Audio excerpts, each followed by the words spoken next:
Good morning बच्चों, कैसे हैं आप सब? सर एकदम बढ़िया है ना, सब बढ़िया है एकदम। चलिए, तो आज की क्लास में हम एक नया कंसंट्रेशन टर्म शुरू करने वाले हैं। आपको लास्ट क्लास तक याद होगा, हमने डिस्कस किया था मोलरिटी के बारे में, मोलरिटी के बारे में, नॉर्मेलिटी के बारे में। ठीक है, अच्छा, आज की क्लास में हम एक नया कंसंट्रेशन टर्म शुरू करने वाले हैं which is very important, very much important, mole fraction. ठीक है, इंपॉर्टेंट है और बहुत ज्यादा आसान है ना।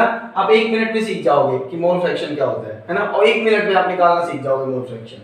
अच्छा, मैं आपको मोल फ्रैक्शन निकालना बताऊं उससे पहले आपको इस वर्ड के बारे में थोड़ी बात कर लेते हैं। फ्रैक्शन जानते हो आप क्या होता है? अरे भाई, परसेंटेज जानते हो? परसेंटेज मतलब जब किसी चीज को 100 में से निकाला जाए उसे तो कहते हो ना परसेंटेज। फ्रैक्शन का मतलब होता है जब कोई चीज 1 में से निकाली जाए। ठीक है, मतलब जितनी भी चीजें आपके पास हैं सबको आप एक मान लो, सबको आप एक मान लो। क्लियर हो रही है बात मेरी? ठीक है, और उसमें से निकाल लो, उसमें से एक पर्टिकुलर चीज को निकाल लो। क्या मतलब है मेरा? सुनो, जैसे जैसे जस्ट इमेजिन मेरे पास ये स्फीयर है ना। मैंने इसके इस तरह से 3 पार्ट कर दिए, इस तरह से। अब मैंने कहा ये पार्ट है ए, ये है बी और ये है सी। मैथमेटिक्स है, बहुत सिंपल सी मैथमेटिक्स है। ये है ए, ये है बी और ये है सी।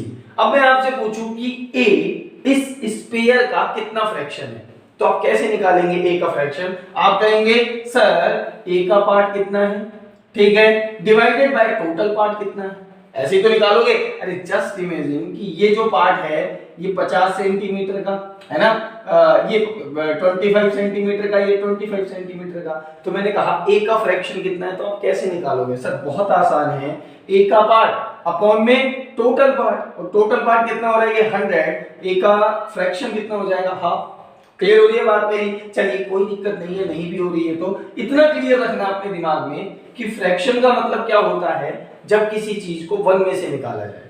क्लियर है? सबको कितना मान लें? 1। और जब किसी चीज की बात अब उस 1 में से की जाए तो उसको हम क्या कहते हैं? फ्रैक्शन।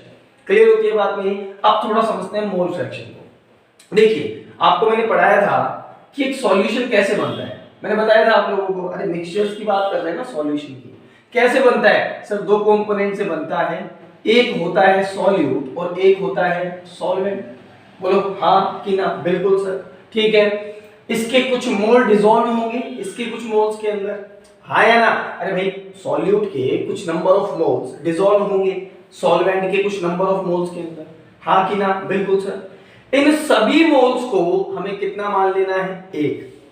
हाँ, इन सभी मोल्स को हमें कितना मान लेना है? 1। और उसमें अब जब हम पार्ट निकालेंगे सॉल्यूट का तो वो कहलाएगा मोल फ्रैक्शन ऑफ सॉल्यूट, और उस 1 में से जब हम पार्ट निकालेंगे सॉल्वेंट का तो वो कहलाएगा number of moles, mole fraction of solvent. Sir बात कुछ समझ में आ रही है? सुनो ध्यान से, मैं बताता हूँ।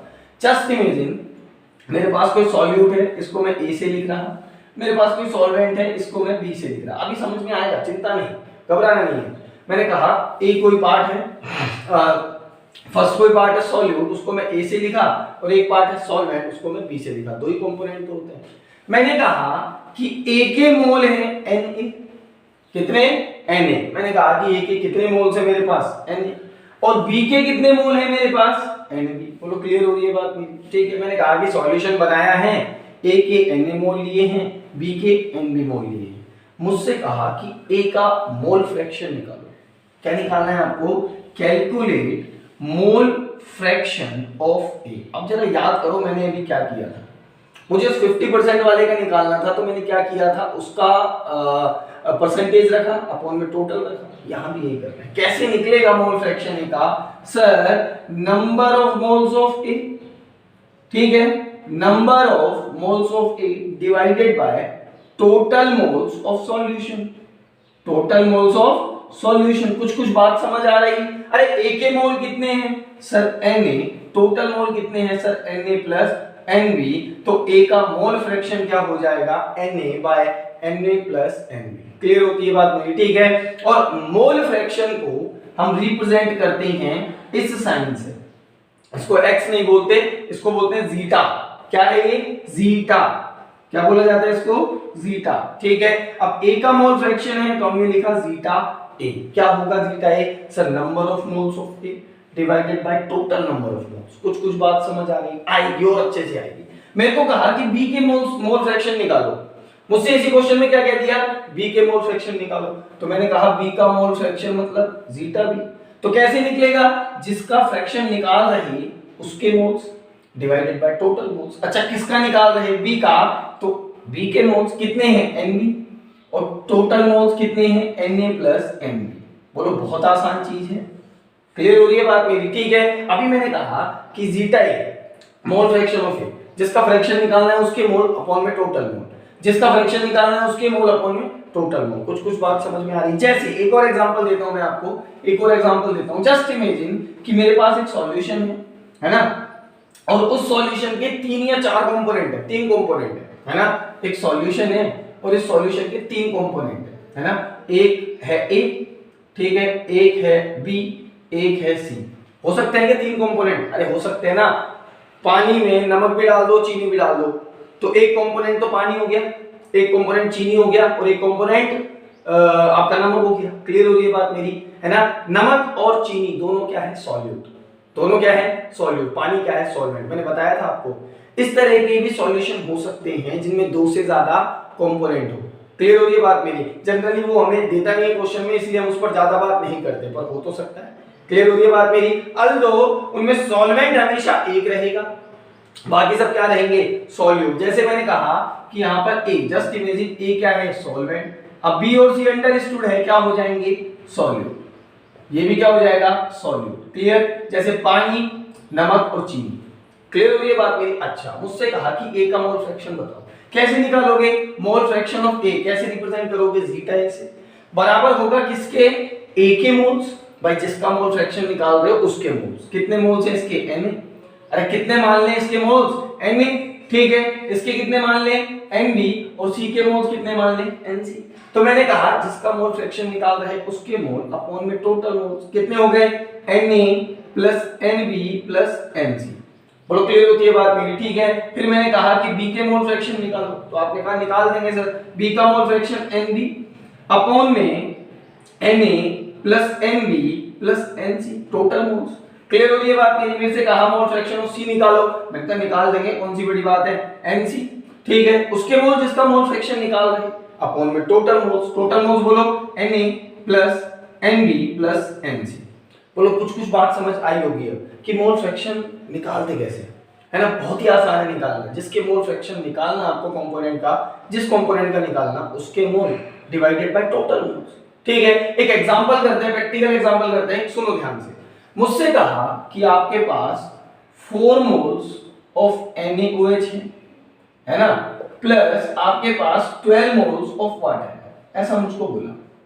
आपके पास 12 मोल्स ऑफ वाटर है, इन दोनों को मिला के क्या बनाया है, सॉल्यूशन। आपसे पूछ लिया NaOH का मोल फ्रैक्शन बताओ, ठीक है, और आपसे पूछ लिया वाटर का मोल फ्रैक्शन बताओ। जीटा H2O लिखा जाएगा ना, इसको क्या बोलते हैं, जीटा, ठीक है। मैंने बता देंगे, कोई बड़ी बात नहीं है।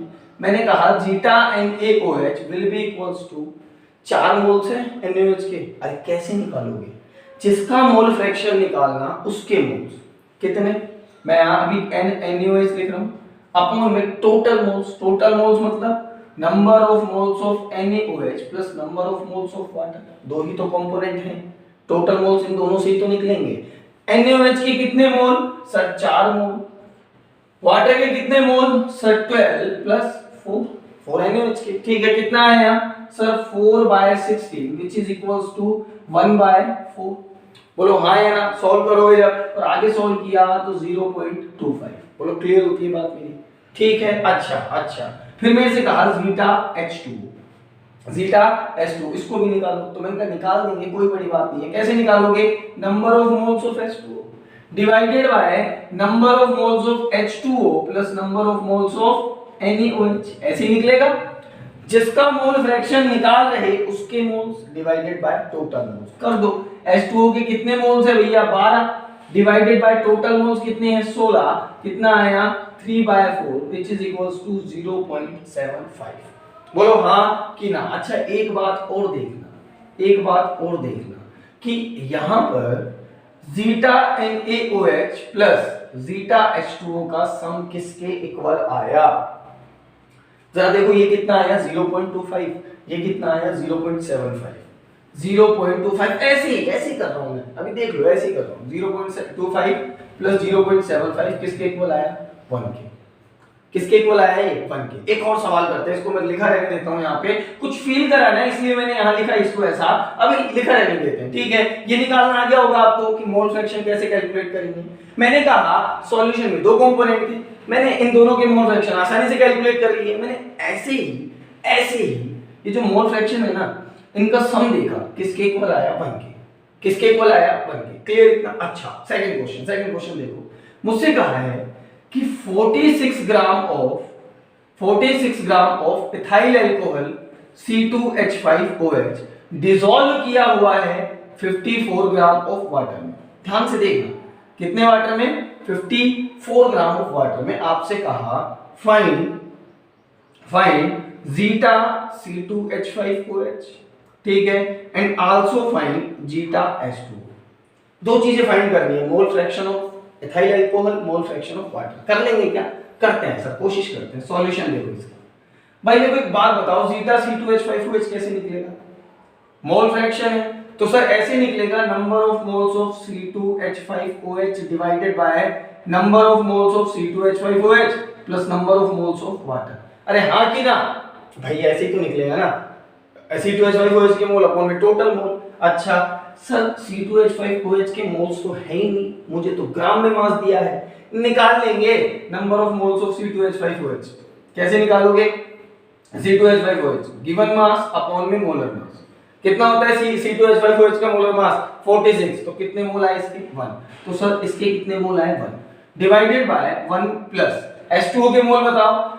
54 ग्राम दिया हुआ है, निकाल लोगे? 18 दिए 54, 3 मोल हो जाएंगे वाटर के, ठीक है, प्लस 3। अरे वाटर के 3 मोल होंगे कि नहीं होंगे? बिल्कुल होंगे। मेरे को C2H5OH का मोल फ्रैक्शन बताओ सर। 1/4।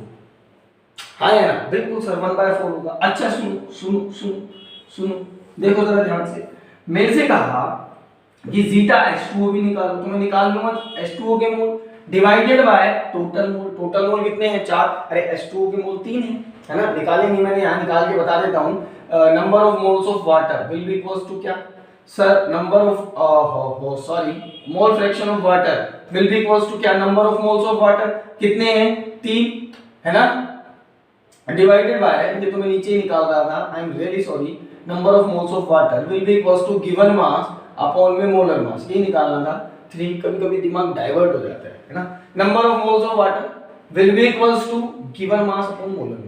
3 मोल आए तो 3 ही लिखे मैंने। टोटल मोल कितने? 4। बोलो क्लियर होती है बात मेरी? तो कितना आया जीटा H2O सर 0.75। अच्छा जीटा C2H5OH कितना आया? 0.25। बोलो क्लियर होती है बात मेरी? इन दोनों का सम किसके इक्वल आएगा? 1 के इक्वल।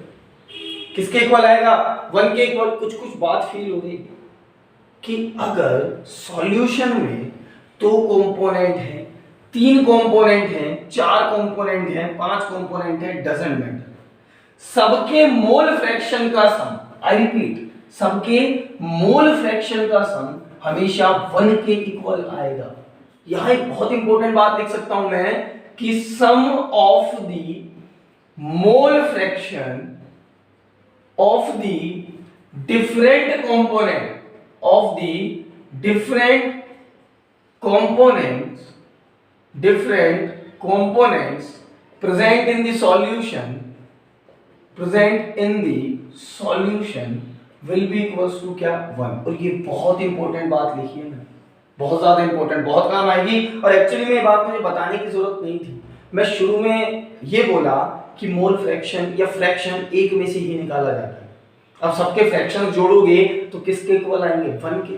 बोलो क्लियर हुई ये बात मेरी? इसका बहुत इंपॉर्टेंस है, आगे आगे समझ में आएगा कि जो लिखा है मैंने इसका इतना इंपॉर्टेंस क्या है कि सर ने इसको डब्बे में बंद किया है ना। इसका बहुत इंपॉर्टेंस है, ये बहुत काम आएगा आपके कि भैया देखो जैसे मैं थोड़ा सा फील आपको कराऊं कि मुझे पता है जीटा H2O कितना है ना, या मेरे से कहा कि जीटा H2O या जीटा ए ले लेते हैं और जीटा बी है ना।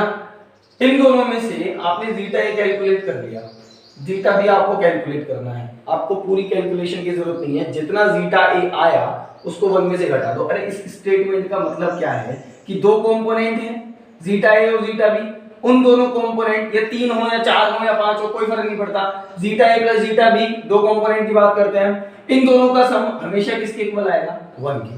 क्लियर हो रही है बात मेरी? तो यहां से जस्ट इमेजिन मेरे को जीटा ए निकालना है, मेरे को जीटा बी पता है तो मैं क्या करूंगा 1 माइनस जीटा बी, या मेरे को जीटा बी निकालना है, मेरे को जीटा ए पता है तो मैं क्या करूंगा 1 माइनस जीटा ए। ठीक है, फील होगा आगे, फील होगा। इस स्टेटमेंट का मतलब क्या है ये कि mole fraction of different components in a solution will be always equals to 1।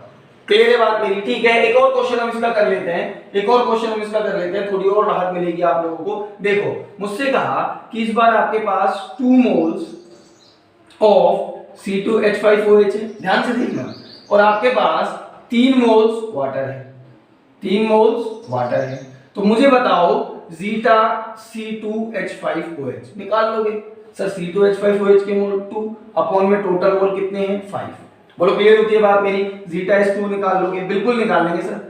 H2O के मोल कितने हैं 3, टोटल मोल कितने हैं 5। अब आप लोग zeta C2H5OH plus zeta H2O को जोड़े, कितना है ये 2/5 प्लस 3/5, कितना आएगा ये 1। कितना आएगा ये? इन दोनों का सम किसके इक्वल आएगा 1 के। बोलो क्लियर इतना? ठीक है, तो एक क्विक रिकैप मैं आपको दे दूं, मैंने जो भी पढ़ाया अभी, मैंने कहा कि मोल फ्रैक्शन एक फ्रैक्शन है नंबर ऑफ मोल्स का, जब आप सॉल्यूशन के सारे मोल्स को कितना मान लें 1, और अब उसमें से फ्रैक्शन निकालें सॉल्यूट के मोल्स के, सॉल्वेंट के मोल के, तो उस फ्रैक्शन को हम क्या कहेंगे मोल फ्रैक्शन। निकालने का तरीका क्या? जिसका मोल फ्रैक्शन निकालना है उसके मोल्स अपॉन में टोटल मोल्स। ठीक है, जिसका फ्रैक्शन निकालना उसके मोल्स अपॉन में टोटल मोल्स। क्लियर है बात मेरी? फिर से मैंने कहा जिसका मोल फ्रैक्शन निकालना है, मान लो ए का निकालना है, तो total number of moles of A, total number of moles of A, ठीक है, divided by total number of moles of solution. ठीक है, दो कंपोनेंट है तो a प्लस बी के मोल, 3 कंपोनेंट है तो a प्लस बी प्लस सी के मोल। क्लियर होती है बात मेरी? एक और इंपॉर्टेंट बात जो पेपर में आ चुकी है, एक बार एम्स में पूछी जा चुकी है, बहुत आसान सी बात है। अच्छा एक बात बताओ, इसका यूनिट क्या होगा? मैंने अभी तक यूनिट नहीं लिखा इसका। मोल फ्रैक्शन का यूनिट क्या होगा? सोच के बोलो। मोल फ्रैक्शन क्या होता है? मोल्स का रेशियो ही तो होता है। अरे अगर यूनिट की मैं बात करूं तो मोल फ्रैक्शन होता क्या है? मोल्स अपॉन में मोल्स, तो मोल से कट जाएगा मोल, है ना? तो it is a unitless quantity, हाँ है ना? It is a unitless quantity. और आप सब जानते होंगे पहले से ही कि भैया फ्रैक्शन की कोई यूनिट थोड़ी होती है। अरे परसेंटेज की कोई यूनिट होती है क्या? है, तो फ्रैक्शन की भी कोई यूनिट नहीं होती।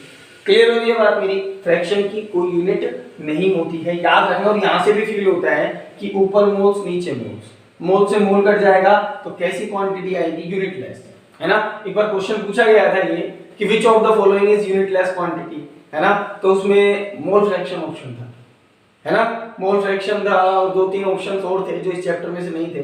ठीक है, तो पूछे गए थे, आंसर क्या था उसका? Mole fraction. क्लियर है इतना? ठीक है, तो फिर से क्या होता है मोल फ्रैक्शन कि सॉल्यूशन के टोटल मोल्स 1 मान लो, फ्रैक्शन निकालो सारे कंपोनेंट्स का, उसे क्या कहेंगे? Mole fraction.